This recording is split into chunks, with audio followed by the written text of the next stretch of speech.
ఈ బిల్లును స్వాగతిస్తా ఉన్నాం అధ్యక్ష. అయితే ఈ బిల్లు ముందు మాట్లాడే ముందు ఒక్క పాయింట్ నేను మీ ఇందాక స్పీకర్ గారిని అడిగితే మాకు అవకాశం ఇవ్వలేదు అధ్యక్ష. ఇప్పుడు క్వశ్చన్ అవరు అన్ని క్వశ్చన్ మాట్లాడాలి సార్. మీరు allow us as a deputy leader of the opposition party I am speaking sir. I am all have every right to speak. Discussion లో ఉన్నదో దాని గురించి ఓన్లీ సబ్మిషన్ సార్. ఇప్పుడు విషయం ఏంటంటే అత్యంత ముఖ్యమైనటువంటి క్వశ్చన్లు ఇలా ప్రజలకు సంబంధించినటువంటి క్వశ్చన్లు వస్తే అవి రాకుండా రెండు క్వశ్చన్లకే మీరు క్వశ్చన్ అవర్ను ఖతం చేస్తే ఎట్లా సార్? ఇప్పుడు అందరు సభ్యులకు సమానమైన హక్కులు ఉంటాయి. సభ ఇవాళ మా బీఆర్ఎస్ పార్టీకి సంబంధించిన రెండు క్వశ్చన్లు రాకుండా చేశారు sir. This is not correct sir. అది కరెక్ట్ కాదు. మీరే మా హక్కులు కాపాడాలి. ఇవాళ ఎంత ముఖ్యమైన క్వశ్చన్లు అంటే నిరుద్యోగులకు సంబంధించినటువంటి ప్రశ్న అడిగితే అది దాని మీద డాక్టర్ వంశకృష్ణ అధ్యక్ష సబ్జెక్ట్ అన్నాడు శ్రీనివాస్ గారు. అట్లా కాదు శ్రీనివాస్ యాదవ్ గారు ప్లీజ్ మళ్ళీ బ్యాక్ పోవద్దు. మీరు సీనియర్స్ అట్లా మాట్లాడితే ఎట్లండి? కరెక్ట్ కాదు అట్లా. మీరు మాట్లాడండి సబ్జెక్ట్. ఇప్పుడు ఏదైతే దేనికైతే అవకాశం అడిగిందో అది మాట్లాడండి, కానీ మళ్ళీ మీరు బ్యాక్ పోయి మాట్లాడితే ఎట్లా? రెండోది హౌసింగ్ ఇంపార్టెంట్ అని చెప్పి మీ సభ్యులు కూడా దగ్గర 5-6 మంది మాట్లాడారు. మీరు దాన్ని మళ్ళీ మీరు టైము హౌసింగ్ మనకు క్వశ్చన్ అవర్కి వచ్చి లిమిటెడ్ టైం మనం కేటాయించుకుంటాం, కానీ అది దాటిపోయి కూడా డిస్కషన్ అయిన తర్వాత కూడా దాంట్లో మీ సభ్యులు కూడా 5-6 పార్టిసిపేషన్ అయిపోయిన తర్వాత మళ్ళీ ఇప్పుడు ఈ క్వశ్చన్ ఈ సబ్జెక్ట్లో మీరు దాన్ని తీసుకురావడం కరెక్ట్ కాదు కదా. Please please. మీకు నచ్చితే ఒక తీరు ఉంది, నచ్చకపోతే ఒక తీరు ఉందండి.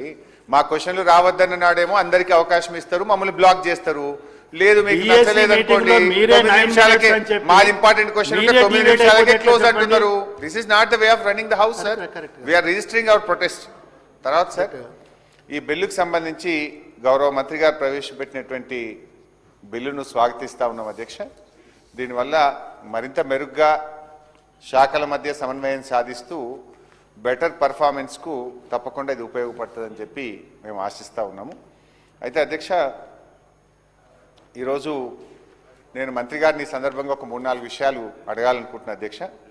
ఎట్లయితే ఇప్పుడు మంత్రి గారు ఎయిమ్స్ అండ్ ఆబ్జెక్టివ్స్ చెప్పేటప్పుడు 010 కింద వీళ్ళకి తొందరగా జీతాలు ఇవ్వచ్చు, ఫాస్ట్గా ఇస్తాము, బెటర్ అడ్మినిస్ట్రేషన్ ఉంటుందని అన్నారు. అట్లా మరి ఆశా వర్కర్లు కూడా ఉన్నారు, వాళ్ళను కూడా దీని కిందికి తేగలుగుతామా? ఆశా వర్కర్లకు కూడా గతంలో కాంగ్రెస్ పార్టీ మేనిఫెస్టోలో 18,000 ఫిక్స్డ్ వేతనం ఇస్తామని చెప్పి హామీ ఇచ్చారు. గత వారం రోజుల నుంచి వాళ్ళ కలెక్టరేట్ల ముందు ధర్నాలు చేస్తూ ఉన్నారు. మరి ఇచ్చిన మాట ప్రకారంగా ఆశా వర్కర్లకు 18,000 వేతనాన్ని ఎప్పటి నుంచి అమలు చేస్తారో గౌరవ మంత్రి గారు చెప్పాలని చెప్పి కోరుతా ఉన్నాం అధ్యక్ష. అదేవిధంగా కేసీఆర్ కిట్ పథకాన్ని మీరు బంద్ చేసినారు, దాని ప్లేస్లో కొత్త పథకం తెస్తామన్నారు. తెస్తారా? ఎప్పటి నుంచి తెస్తారు? నాకున్న సమాచారం ఏంటంటే కేసీఆర్ కిట్ పథకం బంద్ అయిన తర్వాత ప్రభుత్వ ఆసుపత్రుల్లో ఇన్స్టిట్యూషనల్ డెలివరీలు 20% తగ్గాయి. 20% ఇన్స్టిట్యూషనల్ డెలివరీలు ఎందుకు తగ్గాయి? దాన్ని తిరిగి పెంచడానికి ప్రభుత్వం ఏ చర్యలు తీసుకుంటా ఉంది? మరి కేసీఆర్ కిట్ తరహాలో ఇంకో పథకాన్ని ఏమైనా ప్రవేశపెట్టారా? ఎప్పుడు ప్రవేశపెడతారు? ఎందుకంటే గతంలో నేను ఆరోగ్య శాఖ మంత్రిగా కూడా పనిచేశాను.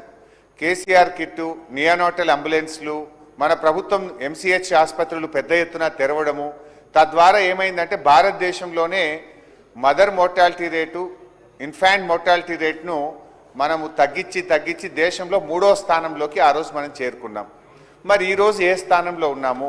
మరి దానికి ప్రభుత్వం ఏ రకమైన చర్యలు తీసుకుంటుందో కూడా మంత్రి గారు చెప్పాలని చెప్పి నేను కోరుతా ఉన్నా అధ్యక్ష.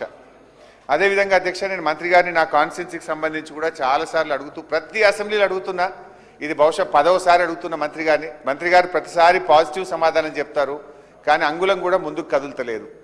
సిద్దిపేటలో ఉన్నటువంటి మెడికల్ కాలేజ్ టీచింగ్ హాస్పిటల్ పనులు 90% మా ప్రభుత్వ హయాంలో పూర్తయినాయి.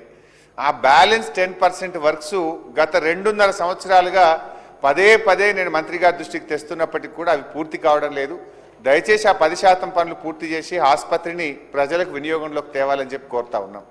అదేవిధంగా నర్సింగ్ కాలేజ్ బిల్డింగ్ కూడా 90-80% పూర్తయింది అధ్యక్ష. దాన్ని కూడా పూర్తి చేయకపోతే ఆ నర్సింగ్ కాలేజ్ స్టూడెంట్స్ అందరూ ఆ రెంటెడ్ అకామిడేషన్లో చాలా ఇబ్బంది పడుతూ ఉన్నారు. దాన్ని కూడా వెంటనే పూర్తి చేసి నర్సింగ్ కాలేజ్ని కూడా వినియోగంలోకి తేవాలని చెప్పి మీ ద్వారా మంత్రి గారిని కోరుతా ఉన్నా అధ్యక్ష. మంత్రి గారు కొంచెం ఖచ్చితంగా ఒక కట్ ఆఫ్ డేట్ చెప్పండి. 2.5 సంవత్సరాలుగా వాయిదా పడుతూ పోతా ఉంది. అదేవిధంగా రాష్ట్ర వ్యాప్తంగా ఇటు medical students, PG students, nursing college students stipends కూడా పెద్ద ఎత్తున పెండింగ్లో ఉన్నాయి. ఆ స్టైఫండ్స్ కూడా తొందరగా రిలీజ్ చేయాలని చెప్పి మీ ద్వారా మంత్రి గారిని కోరుతూ ఈ బిల్లును స్వాగతిస్తున్నాం. Thank you.